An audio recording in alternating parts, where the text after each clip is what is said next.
Hey everybody, I am so excited today. We're going to talk about AI agents and customer service reps and how they can coexist.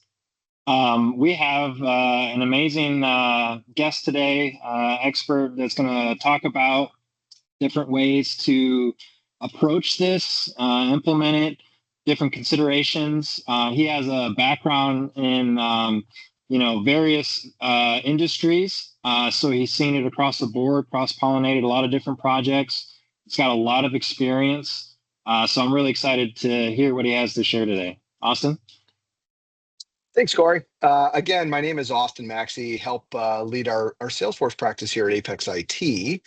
I don't know that I'm an expert at AI because if you're not pulsing, I have not read the latest news, whether it's Anthropic or OpenAI, Gemini, etc. What they've released in the last 12 hours is beyond me. So at this point, I'm just a layman.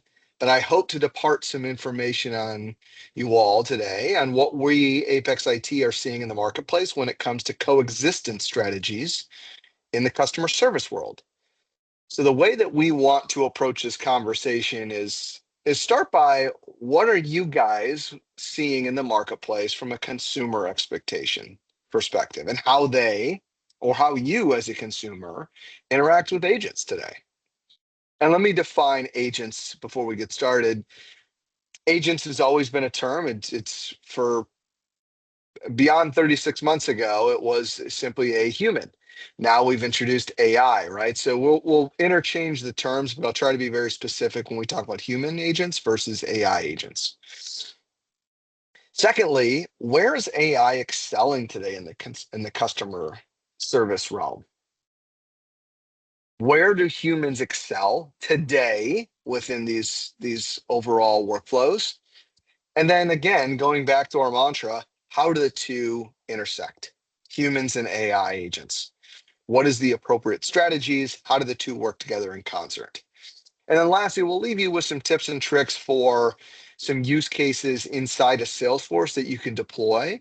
Now, this conversation is probably more targeted towards those organizations that may have started down the piloting route or simply just considering for the first time a meaningful program. And I say meaningful because every one of our customers, every technologist to CFO to CEO, needs to have an expectation around AI and their go-to-market strategy.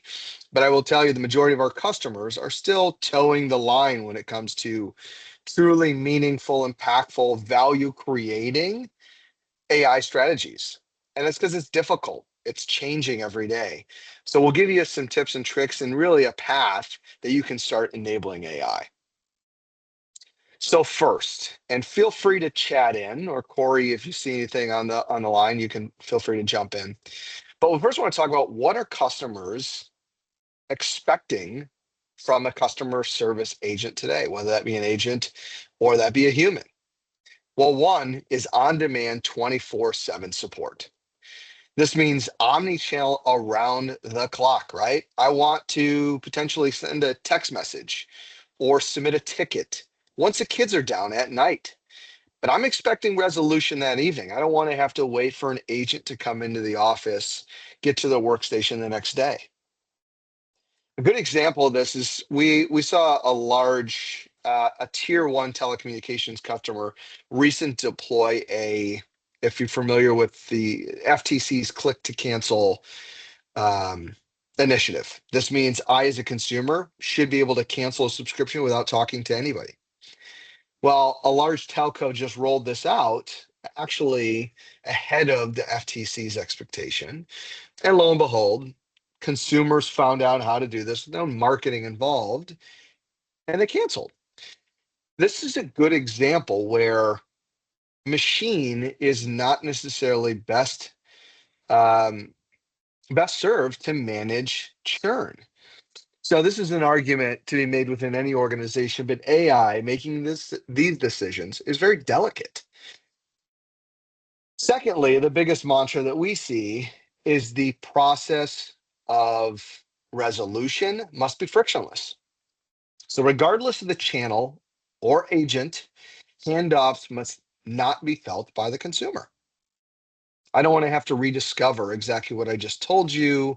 You know my history, you know my account, you know my billing issues, whatever.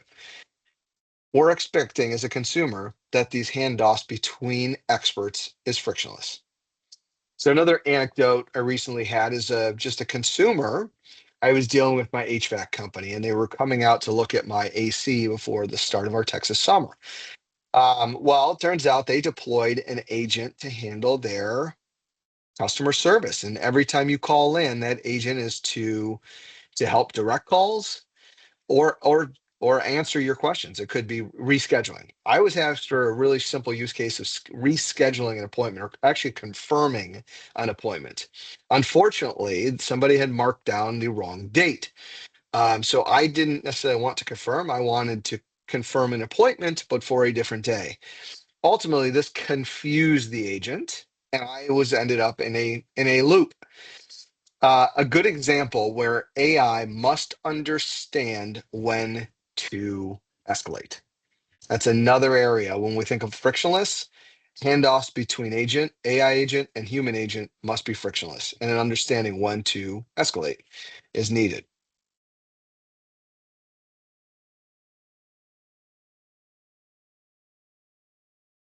So, where is AI winning?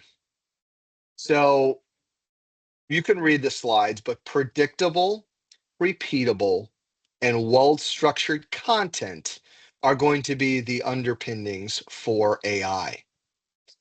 Now, while AI can certainly parse unstructured data, as you begin to train the behaviors of the AI, troubleshooting against unstructured sources can be very difficult. So that's why we generally recommend, as you're starting this process, focusing on structured data.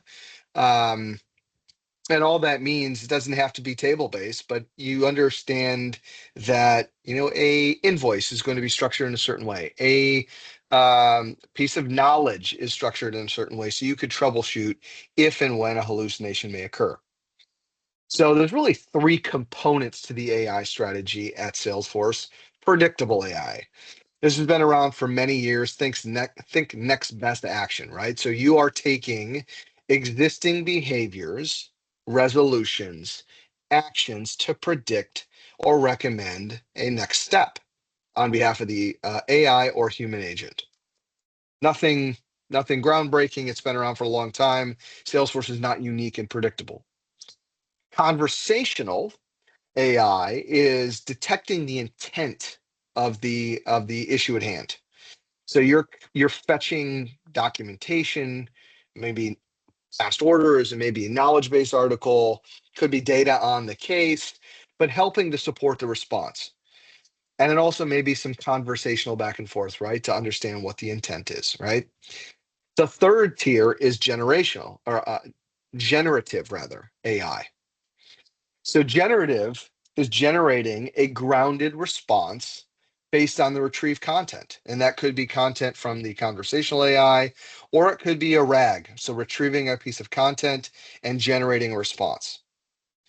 But how you then intersect those three strategies and how they work in concert is really the secret sauce when it comes to AI.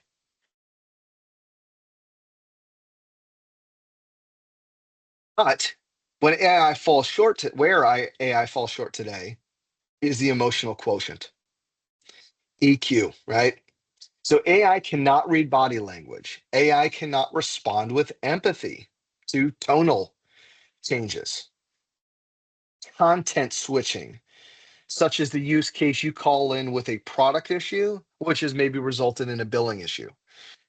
Well, that switching content from a billing inquiry, a finance inquiry, to a technical product issue is what we consider content switching in AI, and that causes is a leading cause of hallucinations.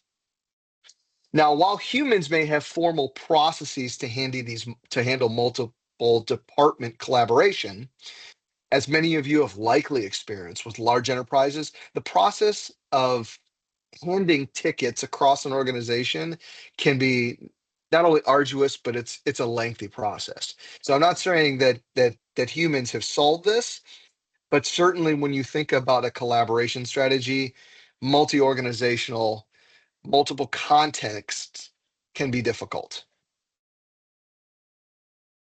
And then, as mentioned previously, AI does not handle sensitive or high value conversations with grace.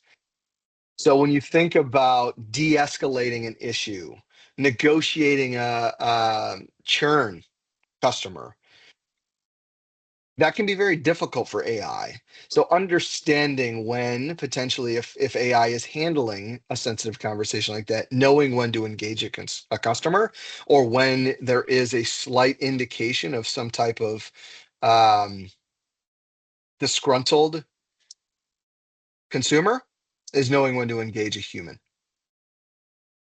So we see a lot of customers for these high value conversations. And I say high value, meaning you're at risk of losing a customer. We want to make sure we're handling those with grace. And a lot of times that's still managed by that human interaction.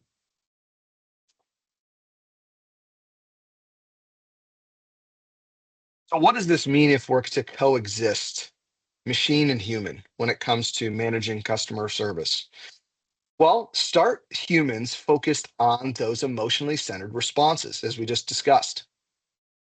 AI focuses on the repeatable tasks. We always think about while I'm not a golfer, you think about a fairway, right? You want to hit the fairway, let's call it 80% of the time for maybe us average golfers. You want to make sure that you've got your core use cases defined for AI that are repeatable, and anything off that fairway is going to be handled, and you understand when they're off the fairway, handled by a human, hence our escalation path. So segment your tickets into these buckets, knowing that each tranche of repeatable tasks should grow over time. So it may start with 50% of the tickets are being handled by AI. Then it's 60, 70, 80. But just know there should be a learning path. So when handing off to a human, the existing interaction must be summarized. That is a key. So I mentioned this earlier on in the conversation, but rediscovery by the human is not acceptable. So AI does a great job aggregating content, summarizing content, but you shouldn't have to go read pages of notes when you answer the phone as a human. You should be summarized. You should have an understanding of next step, and that summary should be there. And then lastly, as I mentioned, we need to make sure that we've got a feedback loop. So when you are having to escalate, so that is a metric. While use cases should be going up that are handled by agents, first call resolution should be going up, and in turn, escalations should be going down. Escalation is an escalation to a human. So establishing that feedback loop, learning from escalations, learning from churn is imperative.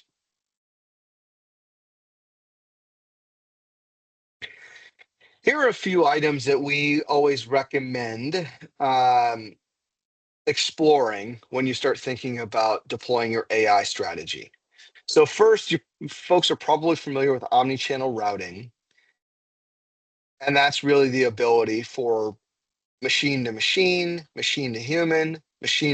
to machine handoffs with case resolution. Now, we should also expect that this should be an omni-channel exposure, right? So it could be an inquiry coming in through chat, through text, social, and even voice. And folks who haven't played around with it, it's pretty interesting to have a conversation with AI, but it's the exact same concept of putting it into text, but we can handle these omni-channel components via AgentForce. Guided conversation. So this is really an aid to the human generally. So we're going to use AI to generate, think next best action, those type of concepts, if you're familiar with those. But this is taking a step further. So we're going to generate recommendations and or scripts on how to chat with or dialogue with a human I'm sorry, with a customer as a human agent. So one thing we see this for in the technical space, so we deal with some manufacturing customers, highly sensitive customers that have a long onboarding window, right? So to understand the complexities of your product takes a lot of onboarding and training. Well, if we can do that through real life value creating interactions with our customers as for aiding those folks with AI, we see that as a big win. And then lastly, back to the concept of a feedback loop, knowledge maintenance agents. And this is one example, but think about it as content. Every time there's an escalation, every time there's resolution, we should be feeding that information, those resolutions, back to the agent to update our content. Could be help articles, could be technical documents. Think about it as all these content that's stored in your knowledge base, could be within Salesforce or beyond. We have the opportunity to continually improve. Not only does that improve our RAG repository to then surface information, solve issues on first call, but it also enables self-service. So when folks are looking to solve these problems by themselves, they want to look through the knowledge base, all that content is regularly updated. This is one of the biggest causes of frustration with many of our customers who wants to go back and maintain technical documentation, help articles. It's tedious. It's usually the last pull in the tent and often overlooked. So a very positive, time-saving, value-creating initiative for AI is that knowledge maintenance.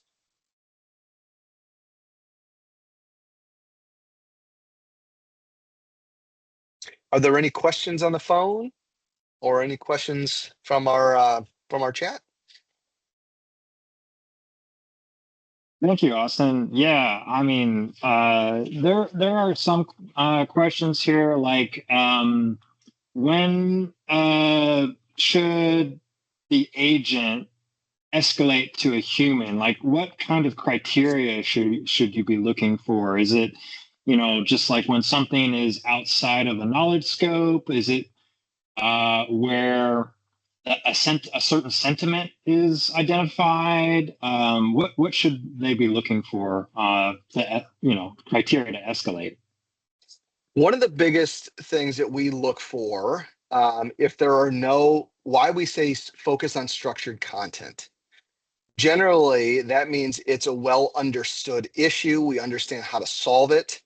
If we're asking the AI to create an idea of how to solve an issue or a brand new issue that we're solving for, generally that's opening up the doors for hallucination. So we generally recommend focusing on those known issues and solving for in repeatable. So that's why we think about segmenting those issues, types of issues, things we know what the root causes are, and we've got a known resolution. Beyond that, we generally recommend escalating immediately to a human, allow them to solve. That allows the feedback loop to update our repository of known resolution. So in the future, we shouldn't run into that same issue that AI couldn't handle. So we generally stay away from or recommend against having AI trying to solve anything that new, especially as you start rolling out your AI strategy. I love what you said there when you said to really segment and break it down. If you get it down to a granular level, a very tight, specific window, then basically the chaos is controlled, right? If there is chaos. On all these AI interfaces, you always see, let's say you get a return response from the AI and you see a thumbs up or a thumbs down, right? And then one of the reasons why they have those there and that we implement that is if you are constantly seeing thumbs down for one particular area, right? Then that's like a red flare that's going off and saying something's wrong here. So we're not addressing the queries that are coming in correctly, or a tool is not being called that should be, or an unnecessary one is, right? So if you have like little indicators all around at those specific segments, like you had mentioned, it can point out the weakness, right, that you have in your flow. Well said. When you're, yeah, thank you. It's when we're looking at this, holistically. I mean, it's from let's say we have a Salesforce org, and what are some of the key components, like the tools that we would be leveraging? Service Cloud? Is it omni-channel routing? What else might we be using? Yeah, we're often seeing Experience Cloud as well. So when you start thinking about customer service with AI agents, the first thing that comes to mind should be self-service, right? So you want to enable customers to resolve their own issues or have the ability to. And so with doing so, we're seeing a lot of this content surfaced up inside of an Experience Cloud customer, supplier, and or partner portal.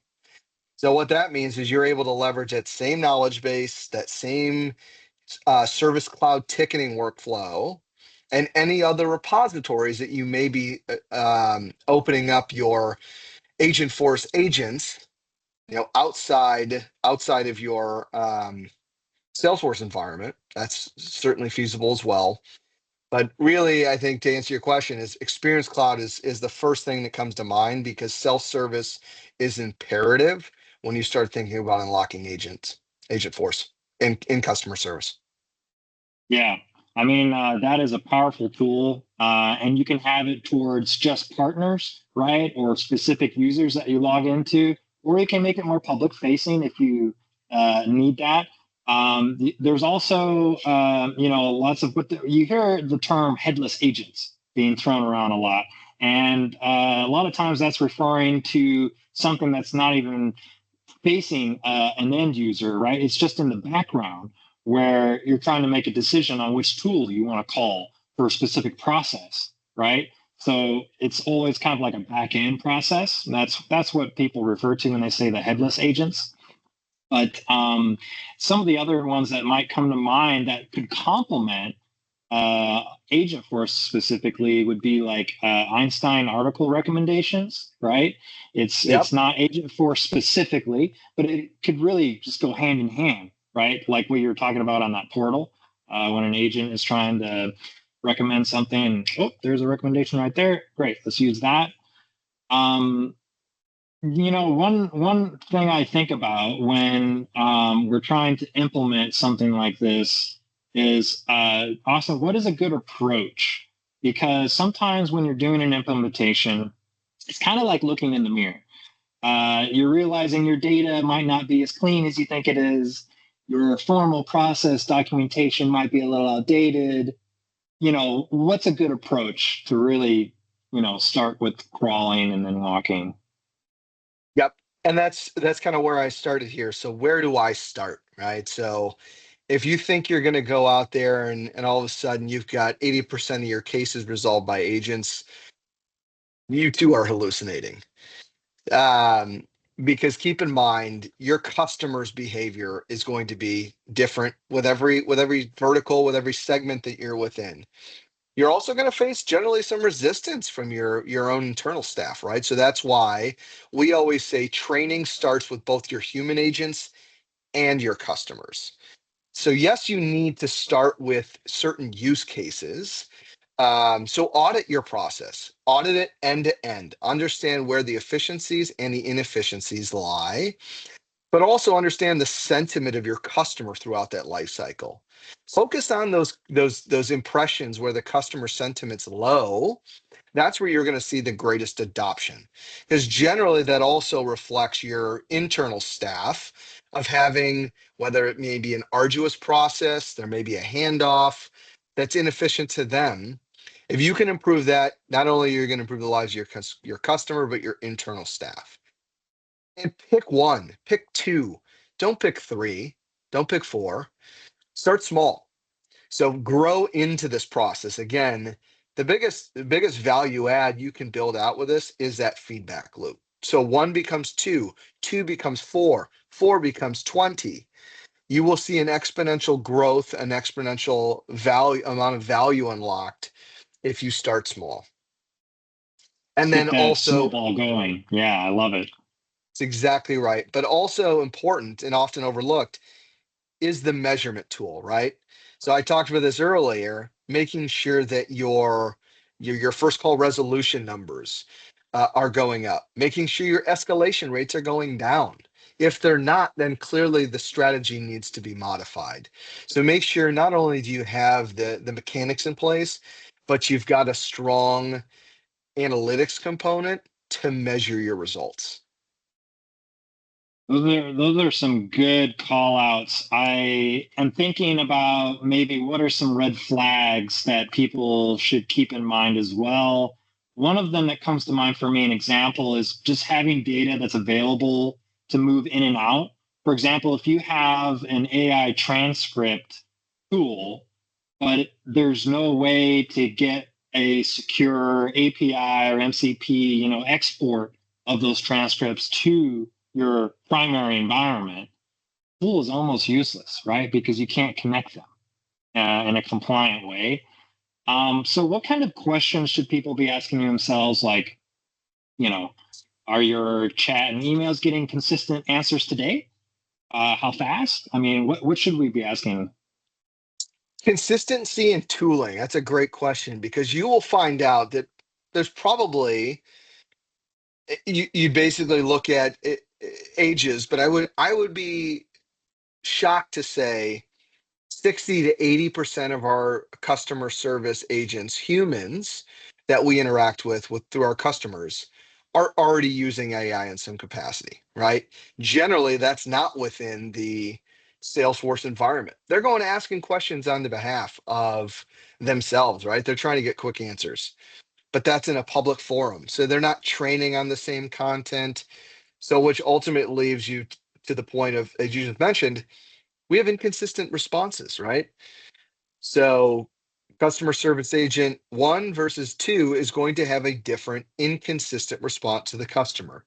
You then begin training behaviors of your customer, various expectations. So making sure you have a unified data model, a unified set of tools.